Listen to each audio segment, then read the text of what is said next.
What's going on, guys? Keith Lamberth here with the KFL Week 6 post-game / Week 7 pre-game interviews. I'm here with the newest members of the KFL. Well, parts of the newest members of the KFL. We got Glenn and Terrell, and we got old Redbeard. Many of you guys may know him as Redbeard, but old Joel Spears with us. Guys, welcome, first of all, to the KFL. Let's talk a little bit about your first week out on the water, your first match. You guys went and picked up a big road win against the Oklahoma Outlaws. So, guys, if you would, each one of you take the time and give me a little feedback about your first week in the KFL. All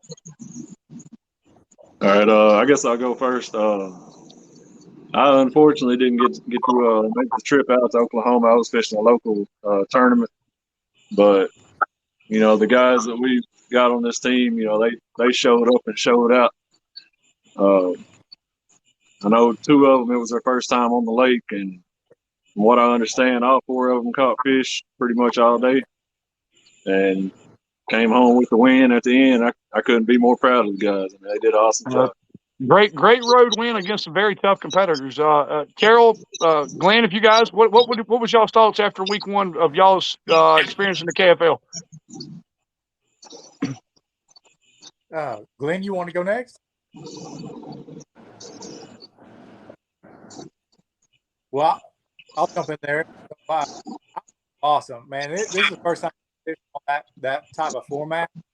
I absolutely love to collaborate with other anglers and be able to work together and catch some great fish. It adds dynamic to the kayak fishing that I thought was missing in a lot of tournaments. So I really enjoyed it. And Joel and Glenn and Greg, really cool guys to get.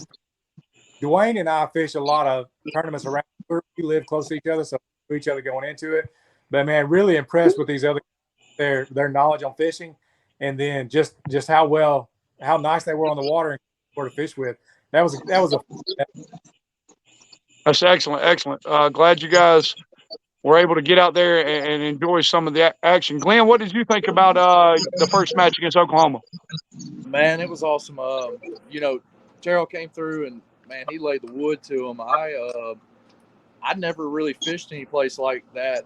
Or not very often anyway. So it was kind of a, hey guys, tell me what I need to be doing type situation, which is cool, because we get comfortable in our techniques, and none of my techniques were going to work out there. So it's kind of a different game. I wish we didn't know that we were supposed to submit all of our catches. So we were only submitting like what's going to help. And so, next game we'll know a little bit better then, and it'll be, I think the numbers will be a lot better as far as that's concerned. And also live streaming and all that stuff. I really like that, man. That's really cool. It makes everything watchable for that, with you guys commentating and all that. So, well, this is obviously, again, welcome to the league. This is new for a lot of people, but this format where we're normally going through and we're competing individually as anglers, now you got this team aspect where you're communicating about what's working, you're communicating about what's not working, or what you're seeing, water temperatures, stuff like that, and being able to go out and effectively break down the waters. That's key. It minimizes the amount of time each person has to spend in a particular area. So guys, and again, Joel, since you wasn't out there, let's put this question a little bit more to Terrell and Glenn. Being out there and on new water, your first match in, what were the nerves like pre-fishing or the days leading into the event and the morning of the tournament? Well, I mean, for me, we drove down. We got to the boat ramp about 1:30 in the morning on Friday morning. So we slept at the truck and we woke up and pre-fished a little bit, me and Gary. And, we just talked about it heading in. Hey, I'm going to throw this. I'm going to throw this. We made sure we headed to different ends of the lake and all that good stuff. And it was just get to work, you know what I mean? Figure it out. We got to figure something out, get some bites. And I don't need to recreate the wheel here. I just need to do what you guys are doing and replicate that where I'm at. And that was really, really cool aspect. As far as nerves and stuff, I mean, the nerves are always there. But when you look down at your phone to check the scores and realize, oh, we're at a limit. And it was like I think 7:30. I mean, that kind of that takes the Big pressure off confidence then. boost. That's a Yeah, big confidence boost when you know the team's laying wood. Yeah, and then you're just like, all right, we're just hunting for big ones now. Right. We're not Right. worried about filling the board. So, those guys came in, man. I wish I would have been able to I guess give more to the team, but I was pumped and learning. That's one thing that's huge with this is learn. I'm going to be learning stuff every week that we fish away, and that's pretty awesome. That's pretty awesome. Absolutely. Terrell, how was it? Was it pretty good comfort level for you, or did you feel like a ball of nerves in your stomach? Well, I mean, it was a combination of the two because on one hand, I fished pumpback like 2 other tournaments, so it's a lake that I'm familiar with.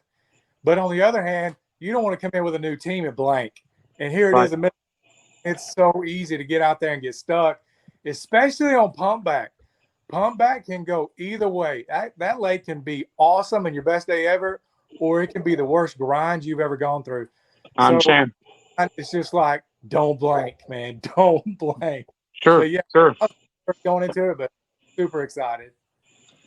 Well, we go in. So you guys, welcome to the league. Y'all are handed because of the circumstances a 1-3 record. You're now 1-0 as a team, but you still got that 2-3 record. Listen, 3 weeks left in the season.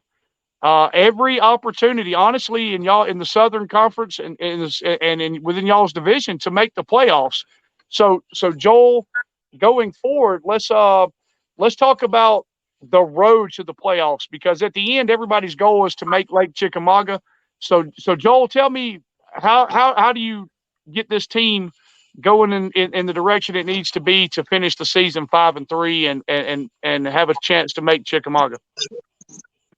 I think they just need to keep doing what they're doing. I mean, yesterday they did an awesome job. It's, about as good as you can get.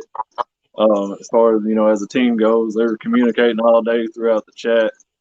I unfortunately didn't have service most of the day where I was, and then I got the updates, and I was like, wow. But yeah, our next 2 games are home games. We're real confident in those 2, Louisiana and Arkansas. So sorry, Hogs, but y'all are gonna get your second loss.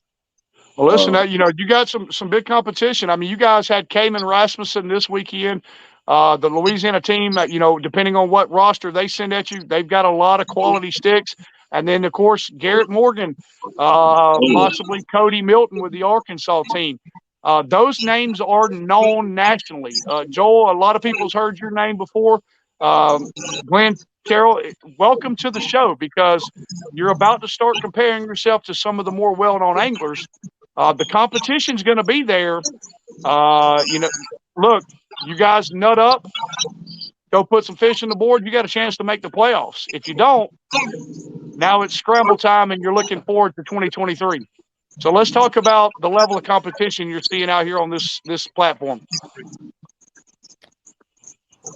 I mean, I think, we've got a lot of guys on our team that, like you said, like nobody knows their name, but just like Terrell, nobody knew his name before last week, and everybody talked about his name as soon as everybody saw those links come up. There's a lot of guys out, on our squad that are, man, we're just well-rounded, as far as like who has different strengths and weaknesses, and I think that moving forward is going to be a big difference for us putting together the group of guys that work well at that certain lake, wherever it may be. Sure. Yeah, man, I really am looking forward to getting some of these names. The guy, what was the guy's name from Utah again? I'm sorry. Cayman Rasmussen. That is a cool dude, man. He was listen, top-notch young man, very smart on the water. Again, hell of a stick. So yeah, he's a stick, man. And absolutely. He was really, after the tournament and stuff, he was really, one of the ones that came over and shook everybody's hand and really, was really a good sport about everything and made us feel welcome to be there and all that good stuff. And I can't say enough for him, as well, for being that way, but also the numbers he put up was pretty impressive. So, very impressive. That's another kid that just doesn't miss. The kid just catches fish. All right, well, guys, listen. I'm not going to take up too much of your time on this Sunday evening. I want to thank you all for coming on tonight. The biggest thing is, guys, maintain safety out there on the water, have fun, and just fish. Joel, great job putting this team together for the rest of this season. We look forward to what you guys present on a weekly basis. And should you not make the playoffs, how you guys regroup and head into 2023 full force. Yes, sir. Thank you, sir. Absolutely. Well, guys, look, big match next coming up on August the 13th against Louisiana Hurricanes at home. We look forward to see what the Natural State Eagles can do. Again, guys, we wish you guys the best of luck, all the safety out there on the water, tight lines, and strong hook. All right. Thanks. Appreciate it.